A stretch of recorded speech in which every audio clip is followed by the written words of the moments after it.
Hello students, welcome to CS Edu hub.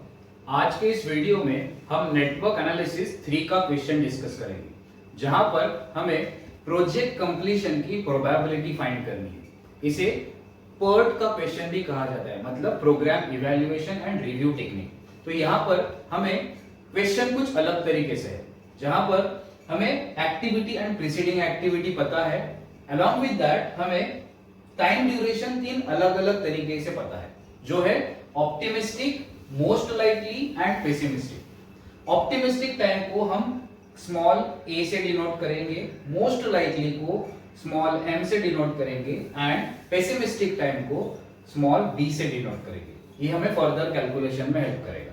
तो अब हमें करना क्या है, हमें टाइम ड्यूरेशन एग्जैक्ट पता नहीं है, हमें 3 अलग अलग एस्टिमेट्स पता है, optimistic, most likely and pessimistic. इसे यूज करके हमें एक्सपेक्टेड टाइम कैलकुलेट करना है।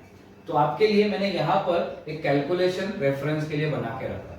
हमें करना क्या है, एक नया टेबल प्रिपेयर करना है, जहां पर फर्स्ट कॉलम होगा एक्टिविटी का, सेकंड कॉलम हमें एक्सपेक्टेड टाइम कैलकुलेट करना है। Expected time is TE. तो टीई का फॉर्मूला है a plus 4m plus b divided by 6। ये फॉर्मूला आपको याद रखना है। I repeat the formula, a plus 4m plus b divided by 6।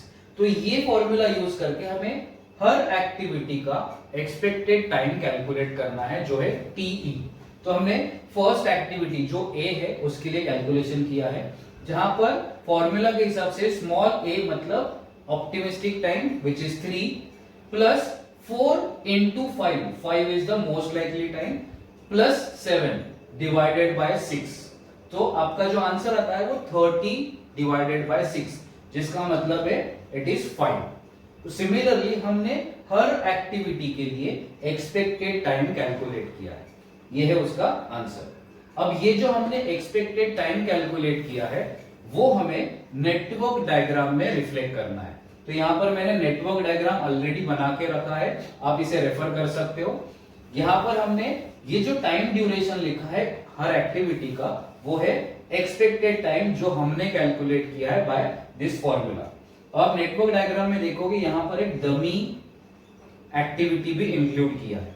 Reason क्या है, आप देखोगे क्वेश्चन में आपको बी एंड सी को मर्ज करना है, बट बी एंड सी दोनों का ओरिजिन ए है, मतलब दोनों एक्टिविटी ए से स्टार्ट होती है, इसीलिए दोनों मर्ज नहीं हो सकती। दोनों का ओरिजिन अगर आप देखोगे तो सेम है, तो वो मर्ज नहीं हो सकती। इसकी वजह से हमें डमी की जरूरत पड़ी। ठीक है, तो हमने एक्सपेक्टेड टाइम यूज किया इन द नेटवर्क डायग्राम। अब उस एक्सपेक्टेड टाइम को यूज करके हमने टाइम ड्यूरेशन कैलकुलेट किया है हर पाथ के लिए। तो हमारे पास 3 अलग अलग पॉसिबल पाथ है जिसका टाइम ड्यूरेशन हमने कैलकुलेट किया। अब जो सबसे ज्यादा टाइम ड्यूरेशन है वो है आपका critical path, CP. Critical path को आप फॉर दिस कैलकुलेशन टीई ऐसे भी कंसीडर कर सकते हैं।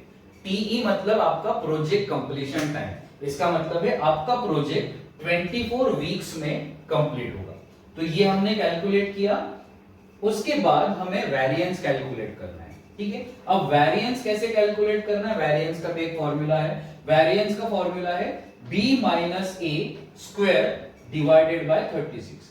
सो b is pessimistic time, a is optimistic time, so b minus a divided by a square divided by 36। ठीक है, सो ये फॉर्मूला यूज करके आप हर एक्टिविटी का वेरिएंस कैलकुलेट कर सकते हो। बट अगर जरूरत नहीं है तो हम सारे एक्टिविटी को कैलकुलेट नहीं करेंगे। हमारे लिए इंपॉर्टेंट क्या है, क्रिटिकल एक्टिविटी। तो हमारी क्रिटिकल एक्टिविटी है ये ए, सी, ई एंड जी। ये 4 क्रिटिकल एक्टिविटी है। तो ये जो 4 क्रिटिकल एक्टिविटी है हमने उसका वेरिएंस कैलकुलेट किया है बाय यूजिंग द फॉर्मूला। हमारे लिए जरूरी क्या है, क्रिटिकल एक्टिविटीज का वेरिएंस। सो अगर एग्जाम में पूछा नहीं गया है तो आप सारे एक्टिविटी का वेरिएंस कैलकुलेट नहीं करोगे, बट कभी कभी एग्जाम में पूछा जाता है कि calculate variance of all activities. In that case इसी फॉर्मूला को यूज करके आप सारे एक्टिविटी का वेरिएंस कैलकुलेट कर सकते हो, ठीक है। बट आगे के कैलकुलेशन में हमें जो वेरिएंस चाहिए वो सिर्फ क्रिटिकल एक्टिविटी का वेरिएंस चाहिए, ठीक है। सो यहां तक हमने कैलकुलेट कर लिया है। I just repeat the steps. क्या करना है, क्वेश्चन को रेफर करके हमने एक्सपेक्टेड टाइम कैलकुलेट किया by using the formula TE is equal to A plus 4M plus B divided by 6। वो जो टाइम ड्यूरेशन हमने कैलकुलेट किया उसे नेटवर्क डायग्राम में यूज किया और उससे हमने क्रिटिकल पाथ फाइंड किया, वो हो गया हमारा project completion time, that is TE। उसके बाद हमने क्रिटिकल एक्टिविटीज का वेरिएंस कैलकुलेट किया, ठीक है। सो एक बार हमारा क्रिटिकल एक्टिविटीज का वेरिएंस कैलकुलेट हो गया तो हम प्रोजेक्ट का वेरिएंस कैलकुलेट करेंगे, ठीक है। तो यहां पर variance is equal to summation of variance of critical activity. तो जो हमने क्रिटिकल एक्टिविटीज का वेरिएंस कैलकुलेट किया है ये 16/36, इसका समेशन करेंगे तो हमें प्रोजेक्ट का वेरिएंस मिलेगा। So how do we calculate, it is 16/36 plus 16/36 plus 16/36 plus 16/36। यहां पर कोइंसिडेंटली सारे एक्टिविटीज का वेरिएंस सेम आया है 16/36, बट आपके केस में क्वेश्चन के हिसाब से अलग अलग वेरिएंस हो सकता है। अब और एक बार याद रखना, हमने डिनोमिनेटर को 36 ही रखा है, मतलब हमने ये जो फ्रैक्शन है उसको चेंज नहीं किया है। रीजन क्या है, हमें आगे जाके समेशन करना है, तो अगर डिनोमिनेटर सेम होगा तो समेशन करना इजी हो जाता है, ठीक है। सो आपका आंसर आता है 64/36। नाउ अगर आप कैलकुलेटर यूज करोगे और कैलकुलेट करोगे, अब यहां पर हमें फाइनल आंसर फाइंड करना है जो आता है 1.77 समथिंग, ठीक है। सो 1.77 आपका अप्रोक्सीमेट आंसर होगा, वो होगा आपका प्रोजेक्ट का वेरिएंस, ठीक है। एक बार प्रोजेक्ट का वेरिएंस कैलकुलेट किया, अब नेक्स्ट स्टेप होता है आपको कैलकुलेट करना है standard deviation. Standard deviation is equal to square root of variance. तो जो आपने वेरिएंस कैलकुलेट किया उसका स्क्वायर रूट कैलकुलेट करना है। तो square root of 1.77 is equal to 1.33 something, ठीक है। सो हमारे लिए ये इंपॉर्टेंट है कि स्टैंडर्ड डेविएशन क्या है, ठीक है। सो स्टैंडर्ड डेविएशन हमने कैलकुलेट किया जो आता है 1.33। अब इसके बाद आगे का कैलकुलेशन हमें समझना है। अब इसके आगे हमें मेन क्वेश्चन की तरफ पहुंचना है, तो हमें स्टैंडर्ड डेविएशन तक कैलकुलेशन करना है। अब इसके बाद क्वेश्चन में जो डेटा पूछा है वो हमें फाइंड करना है। तो लेट्स फ्रेम द क्वेश्चन। अब हमें फाइंड क्या करना है, सबसे पहले हमें क्वेश्चन में पूछा है, लेट्स कंसीडर, हमें फाइंड करना है प्रोबेबिलिटी, राइट। सो P24 मतलब probability of project getting completed in 24 weeks, ये हमें फाइंड करना है। दूसरा क्वेश्चन है P26 और तीसरा क्वेश्चन है P21, ठीक है। सो हमें इसकी प्रोबेबिलिटी फाइंड करनी है कि प्रोजेक्ट 24 वीक्स में कंप्लीट होगा, उसकी प्रोबेबिलिटी कितनी है, 26 वीक में कंप्लीट होगा, इसकी प्रोबेबिलिटी कितनी है, 21 वीक में कंप्लीट होगा, इसकी प्रोबेबिलिटी कितनी है। अपार्ट फ्रॉम दिस और एक क्वेश्चन यहां पर ऐड करते हैं, probability of project not getting completed in 22 weeks. यहां पर मैंने शॉर्टकट में लिखा है कि probability of project not getting completed in 22 weeks. यहां पर हमें फाइंड करना है जो रेड में लिखा है कि probability of project getting completed in number of weeks, यहां पर probability of not getting completed in number of weeks. तो ये चार टाइप के क्वेश्चन का आंसर हमें फाइंड करना है। और एक क्वेश्चन यहां पर ऐड हो सकता है जहां पर पूछा जा सकता है कि फॉर एग्जांपल 95% कॉन्फिडेंस लेवल के लिए कितने वीक्स होंगे। मतलब अगर प्रोजेक्ट मैनेजर चाहता है कि प्रोजेक्ट ऑन टाइम कंप्लीट हो उसकी प्रोबेबिलिटी 95% हो, तो उसने प्रोजेक्ट को कब स्टार्ट करना चाहिए। ठीक है, सो ये 5 क्वेश्चंस हमें आंसर करने हैं। So let's start with probability of project getting completed in 24 weeks. ठीक है, उसे समझने के लिए how to solve the question, मैं एक प्रोबेबिलिटी कर्व यहां पर ड्रॉ करता हूं आपके रेफरेंस के लिए। ठीक है,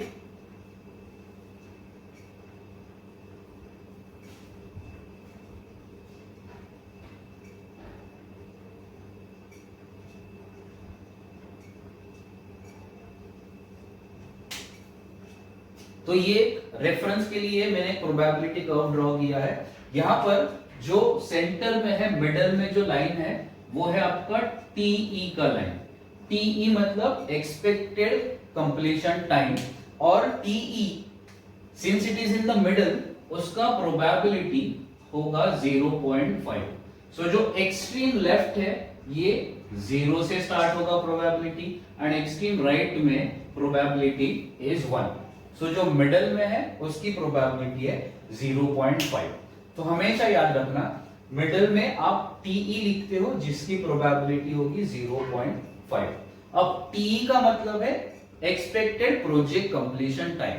अब आपके कैलकुलेशन के हिसाब से जो आपने क्रिटिकल पाथ फाइंड किया है उसमें टीई का आंसर आता है 24, क्योंकि वो क्रिटिकल पाथ है। इसका मतलब क्या है कि आपका प्रोजेक्ट 24 वीक्स में कंप्लीट होगा, ये आपने एक्सपेक्ट किया है। तो आपका टीई इज 24,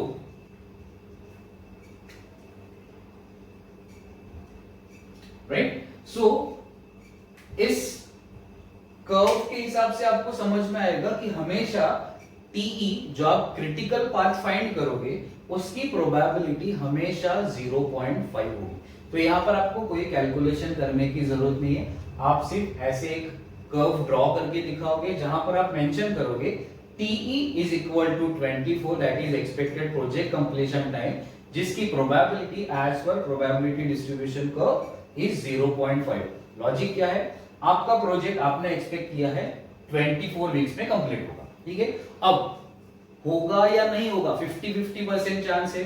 24 वीक्स में कंप्लीट हो भी सकता है, नहीं भी हो सकता है, तो मतलब प्रोबेबिलिटी कितना हो गया 0.5। 50% चांस है होगा, 50% चांस है नहीं होगा, इसलिए उसकी प्रोबेबिलिटी हमेशा होगी 0.5।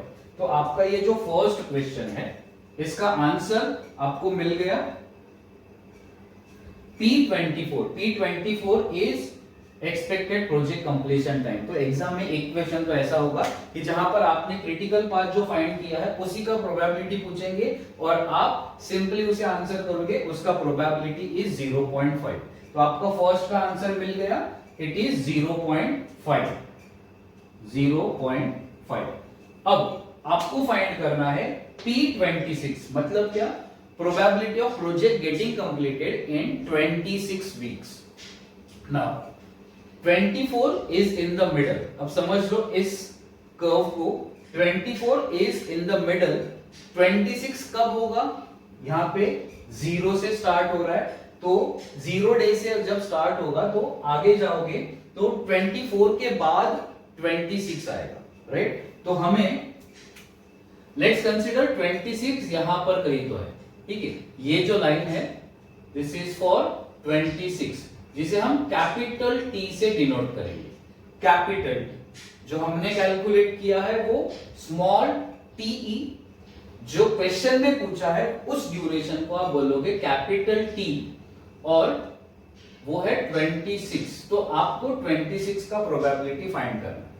अब 0 से लेकर टीई तक आपको पता है उसका प्रोबेबिलिटी 0.5 है। अब आपको उसके आगे का प्रोबेबिलिटी फाइंड करना है।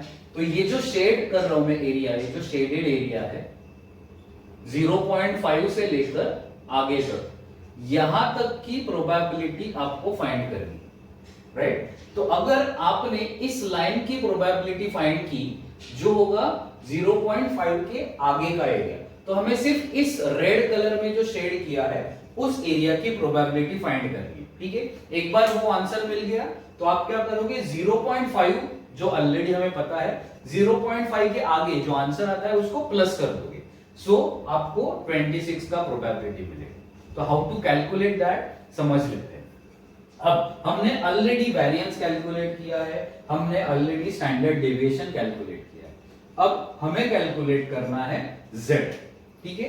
z that is capital Z, उसका फॉर्मूला है t minus TE divided by SD that is standard deviation, ठीक है। सो T जो क्वेश्चन में पूछा है वो ड्यूरेशन होगा, TE जो आपने कैलकुलेट किया है ये 24 एक्सपेक्टेड कंप्लीशन टाइम या critical path, standard deviation again आपने जो कैलकुलेट किया है वो यूज करोगे, ठीक है। So let's calculate Z for this question P26।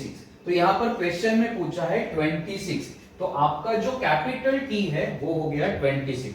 तो आप कैलकुलेट कैसे करोगे, Z is equal to 26 minus 24 divided by 1.33। अब इसका आंसर जब आप कैलकुलेट करोगे वो क्या होता है 26 minus 24 that is 2 divided by 1.33। तो आपको Z का वैल्यू मिलेगा, let's use the calculator. Z का value that is 2 divided by 1.33, आपका आंसर आता है 1.50। So answer is 1.50। ये हो गया आपका Z का value for T equal to 26, ठीक है। अब यहां तक आपने कैलकुलेट कर लिया, Z का वैल्यू फाइंड किया, अब क्या करना है, ठीक है। अब इसके बाद आपको एक Z टेबल रेफर करना है। अब दो पॉसिबिलिटीज है, या तो एग्जाम में आपको not standard probability distribution table available हो जाएगा, या फिर क्वेश्चन में ही Z के इस वैल्यू के लिए टेबल की वैल्यू आपको प्रोवाइड की जाएगी। तो अगर क्वेश्चन में ऐसे मेंशन है कि Z value, table value of Z for 1.50 is so and so, तो आप डायरेक्टली वो वैल्यू यूज करोगे। अगर नहीं दिया है तो आपको टेबल प्रोवाइड किया जाएगा एंड आप उस टेबल को रेफर करके Z की टेबल वैल्यू फाइंड कर सकते हैं। तो Z की हमने ये फॉर्मूला से वैल्यू फाइंड की, अब इस वैल्यू की टेबल वैल्यू हमें फाइंड करनी है। तो आप यहां पर स्क्रीन पे एक टेबल देख सकते हो जहां पर मैं आपको दिखाता हूं कि Z की टेबल वैल्यू कैसे फाइंड करनी है। तो refer to this video for finding the Z value. तो अब हमने Z की वैल्यू फाइंड की है 1.50। अब इस Z की वैल्यू से हमें टेबल वैल्यू फाइंड करनी है। तो यहाँ पर आप टेबल रेफर कर सकते हो, जो आपका फर्स्ट कॉलम है वहाँ पर Z लिखा हुआ है 0.0, 0.1, 0.2 एंड आपको कॉलम का हेडिंग में मिलेगा 0.00, 0.01, 0.02। तो हमें करना क्या है, सबसे पहले 1.50, तो पहले एक डेसिमल तक हमें रेफर करना है, वो है 1.5। तो आप ये Z का कॉलम देखोगे, यहाँ पर आपको दिखेगा 1.5, ये 1.5 यहाँ पे आपको दिख रहा है, ठीक है। यहाँ पर हमने 1.5 का रेफर किया। अब इस रो में आपको जाना है 50, राइट, मतलब जो नेक्स्ट वैल्यू होगी 1.5 के बाद वो है 0। तो आप 0 का कॉलम रेफर करोगे, मतलब ये वाला कॉलम रेफर करोगे, ये 0 का कॉलम है, ठीक है। सो 1.5 उसके बाद 0, सो वो आता है 0.4332। इसका मतलब क्या है कि 1.50 की टेबल वैल्यू आती है 0.4332। तो ये जो टेबल वैल्यू है 4332, इसे हम आगे के कैलकुलेशन में यूज़ करेंगे। तो आप आगे का कैलकुलेशन रेफर कर सकते हो। As per this table Z की वैल्यू आती है, टेबल वैल्यू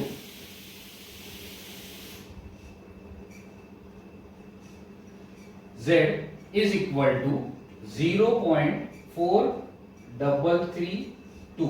तो ये हमने टेबल से फाइंड किया। क्या किया हमने? z की वैल्यू फाइंड की बाय यूजिंग द फॉर्मूला, उस वैल्यू को टेबल में रेफर किया, टेबल से हमें एक वैल्यू मिली जो हो गई टेबल वैल्यू ऑफ z। अब इसका मतलब क्या है? इस t की जो लाइन है, ये जो शेडेड एरिया है, इस शेडेड एरिया की प्रोबेबिलिटी है 0.4332। ठीक है, मतलब हाफ वे तक हमें पता है 0.5, उसके आगे till this red line probability है 0.4332। तो 26 की प्रोबेबिलिटी कैसे होगी? 0.5 plus the probability of the shaded area. Hence, how you will write the answer? P26 is equal to 0.5 जो है आपका TE का probability plus 0.4332 that is equal to 0.9332। हमने 0.5 को इस प्रोबेबिलिटी में ऐड किया, that is equal to 93.32%। अगर इसे 100 से मल्टीप्लाई कर दोगे तो आपको परसेंट में आंसर मिलेगा। ठीक है, सो प्रोबेबिलिटी कितनी है? 0.9332 that the project will be completed in 26 weeks. ठीक है, सिमिलरली आप P21 भी फाइंड कर सकते हो। फॉर P21 करना क्या है? 26 के बदले, यहां पर 26 के बदले आपका वैल्यू होगा 21। नाउ 21 इज बिफोर TE, 24 के पहले है, तो इसका मतलब हमें सेंटर लाइन से पहले का एरिया फाइंड करना होगा, जो मैं यहां पर ब्लू कलर से शेड कर रहा हूं। तो यहां की प्रोबेबिलिटी कितनी होगी? ये हो गया आपका नया T as per this question, जो है 21। ठीक है, 21 इज लेस देन 24। तो आप क्या करोगे? 26 के बदले 21 लिखोगे। आपको z का जो आंसर आएगा वो माइनस में आएगा, जो भी आंसर आएगा माइनस समथिंग। ठीक है, माइनस में आंसर होगा। आप सेम वे टेबल की वैल्यू फाइंड करोगे, माइनस से यहां पे कुछ फर्क नहीं पड़ेगा। टेबल की वैल्यू सेम जो हमने पहले मेथड डिस्कस की वैसे फाइंड करोगे। एंड यहां पर फर्क क्या होगा कि पहले आपने प्रोबेबिलिटी को प्लस किया था, अब since it is before expected time तो प्रोबेबिलिटी को अब हमें माइनस करना होगा। ठीक है, यही एक चेंज है। z का वैल्यू आपको माइनस में आया था, तो 0.5 से माइनस करोगे z वैल्यू की, z की टेबल वैल्यू। ठीक है, तो जो आंसर आएगा वो होगा आपका प्रोबेबिलिटी ऑफ 21। ये आप खुद कैलकुलेट करके देखो, इजी है। आप जब खुद कैलकुलेट करोगे तो मेथड आपको समझ में आएगी। तो स्टैंडर्ड डेविएशन तक ये सारा कॉमन कैलकुलेशन है। इसके बाद जैसे जैसे t बदलेगा वो सिर्फ आपको फॉर्मूला में वो वैल्यू चेंज करनी है। अगर मैंने पूछा प्रोबेबिलिटी ऑफ 22 डेज, तो आप 21 के बदले 22 लिखोगे, आगे का कैलकुलेशन सेम होगा। ठीक है, तो ये हो गया प्रोबेबिलिटी कैसे फाइंड करना है फॉर द गिवन वैल्यू। अब हमें फाइंड करना है probability of project not getting completed in 22 weeks. ठीक है, 22 वीक्स। ठीक है, अब यहां पर मैं क्वेश्चन को थोड़ा सा मॉडिफाई करता हूं, एक क्वेश्चन ऐड कर देता हूं। Probability of project not getting completed in 26 week. ठीक है, वीडियो को थोड़ा शॉर्ट रखना है इसलिए कोशिश कर रहा हूं। 26 वीक में कंप्लीट ना होने की प्रोबेबिलिटी कितनी है वो फाइंड करनी है। ठीक है, आप 22 का फाइंड कर सकते हो, 21 के लिए भी फाइंड कर सकते हो, जो भी क्वेश्चन दिया है नॉट कंप्लीटेड। आपको मेथड समझा रहा हूं करना क्या है। तो सबसे पहले क्या करना है, जिसका हमें नॉट कंप्लीटेड का प्रोबेबिलिटी फाइंड करना है, सबसे पहले उसका कंप्लीटेड का प्रोबेबिलिटी फाइंड करना है। अगर हमें probability of project getting completed in 26 weeks, अगर इसका आंसर पता है तो नॉट कंप्लीटेड का आंसर भी पता चल जाएगा। कैसे पता चलेगा? सबसे पहले हमने 26 के लिए प्रोबेबिलिटी फाइंड किया जिसका आंसर है 0.9332, राइट। अब इसी आंसर को रेफर करके हम नॉट की प्रोबेबिलिटी फाइंड करेंगे। करना क्या है, इस आंसर को हमें 1 से माइनस करना है। So probability of project not getting completed in 26 week is equal to 1 minus जो प्रोबेबिलिटी हमने फाइंड किया है 0.9332। तो इसका आंसर क्या होगा? 1 minus 0.9332 that is equal to 0.668 0.0668 that is equal to 6.68%। ठीक है, लॉजिक क्या है कि कंप्लीट होने की प्रोबेबिलिटी है 93.32%, सो नॉट कंप्लीट होने की प्रोबेबिलिटी होगी 6.68%। कैसे फाइंड किया? 1 माइनस जो प्रोबेबिलिटी ऑफ कंप्लीशन है वो माइनस करोगे तो आपको नॉट कंप्लीशन की प्रोबेबिलिटी मिलेगी।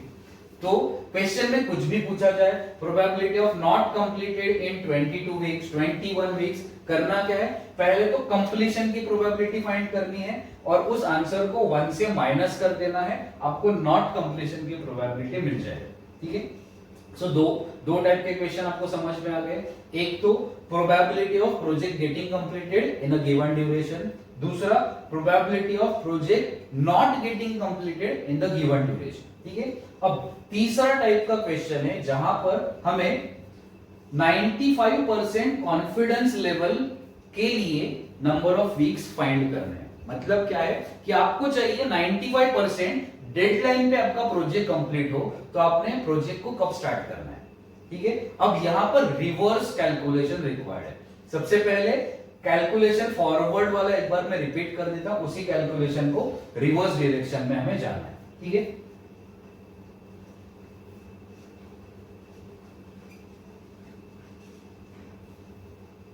so let's consider the same example जो 26 वीक के लिए हमने किया था। क्या किया था? प्रोबेबिलिटी फाइंड करने के लिए सबसे पहले हमने फॉर्मूला में 26 लिखा और पूरा वैल्यू कैलकुलेट किया। z का वैल्यू मिला, z के वैल्यू से टेबल वैल्यू फाइंड किया, टेबल वैल्यू से हमें प्रोबेबिलिटी के लिए 0.5 में प्लस कर दिया तो हमें आंसर मिलेगा। ठीक है, अब हमें रिवर्स डायरेक्शन में जाना है। मतलब हमें ये परसेंटेज पता है, ये परसेंटेज पता है, ये डेज इज क्वेश्चन मार्क या वीक इज क्वेश्चन मार्क। तो हमें 26 ये पता नहीं है, हमें पता है परसेंटेज इज 93.32, तो हमें रिवर्स डायरेक्शन में जाना होगा। मतलब क्या करेंगे, हमने 93.32 कैसे डिराइव किया था? इसमें हमने प्लस किया था, तो क्या प्लस किया था? 0.5 तो फिक्स है, हमने इस पार्ट को प्लस किया था 0.4332। ठीक है, सो लेट्स स्टार्ट 95% के लिए रिवर्स कैलकुलेशन कैसे करना है। ठीक है, सो 95% हम रिवर्स में जा रहे हैं। 90 पहले 93 था, ये फॉरवर्ड कैलकुलेशन से, रिवर्स कैलकुलेशन से। सो 95% मतलब क्या था? 0.95, राइट। अब ये 0.95 कैसे डिराइव होता है? 0.5 में कुछ तो ऐड किया तो 0.95 मिलना चाहिए, तो कैसे मिला? 0.5 तो फिक्स है, इसमें हमने क्या ऐड किया होगा? 0.45, तो रिवर्स डायरेक्शन में जाते हैं तो 95%, 95 मतलब 0.95, मतलब कैसे डिराइव होगा? 0.5 प्लस 0.45, राइट। सो इसका टोटल आता है 0.95। अब ये जो वैल्यू था मैंने सर्कल किया, ये कहां से मिला था? This was the table value of z। ठीक है, सो टेबल वैल्यू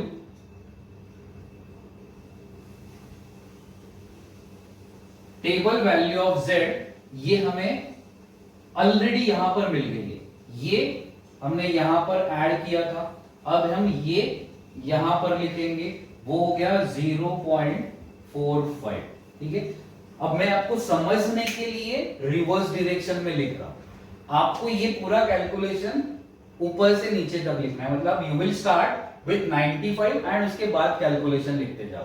आपको समझ में आना चाहिए, इसलिए मैं रिवर्स डायरेक्शन में पूरा कैलकुलेशन लिख रहा हूं। ठीक है, सो ये समझ में आया 0.45 कहां से आया, ये 0.5 प्लस 0.45 से बना था 0.95। ठीक है, सो हमने टेबल वैल्यू को डिराइव किया, यहां पर फॉरवर्ड डायरेक्शन में किया था, यहां पर बैकवर्ड डायरेक्शन में था, तो 0.45। अब ये 0.45 क्या है, it is the table value of z, table value of z 4.33। ये कहां से आई थी, हमने टेबल में कुछ तो वैल्यू ढूंढी थी और उससे हमें z की वैल्यू मिलेगी, मतलब फॉरवर्ड कैलकुलेशन में हमने पहले z को फाइंड किया, अब z की बेसिस पे हमने टेबल वैल्यू फाइंड की।